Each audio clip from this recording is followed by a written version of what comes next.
ओ भाई भाई भाई भाई भाई भाई ये कौन है? ओ बॉलीवुड के भाई Salman Khan, king Khan. Oh my God, Ronaldo, Cristiano Ronaldo ने इनको इग्नोर कर दिया। और हीरो सलमान खान के सामने साइड हीरो लगते हैं और ये रोनाल्डो के सामने साइड हीरो लग रहे हैं। सोशल मीडिया भी ना कमाल की चीज है, कैसी कैसी वीडियो आती है, दिखा रहे हैं सलमान खान को रोनाल्डो ने कर दिया है इग्नोर, लेकिन ऐसा नहीं है। जब इस इवेंट में ये थे दोनों लोग, वहाँ इन दोनों में बात भी हुई है, दोनों एक दूसरे बोली में। रोनाल्डो एक अलग सेलिब्रिटी है, एक अलग शख्सियत है, सलमान खान एक अलग शख्सियत है। हालांकि सलमान खान को इग्नोर करने का बहुत शौक है।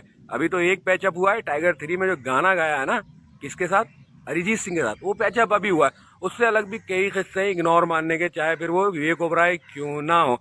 तो भैया इग्नोर करोगे तो इग्नोर हो भी जाओगे। सलमान खान सबके सामने हीरो लगते हैं, लेकिन रोनाल्डो के सामने यहाँ कहीं ना कहीं रंग थोड़ा सा फीका पड़ रहा है। किसका?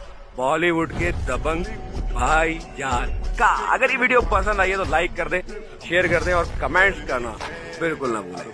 आपको हमारी वीडियो पसंद आई हो तो चैनल को लाजमी लाइक करना और सब्सक्राइब भी करना है। बहुत बहुत शुक्रिया आपका। अल्लाह ताला आपको जज़ाए खैर दे।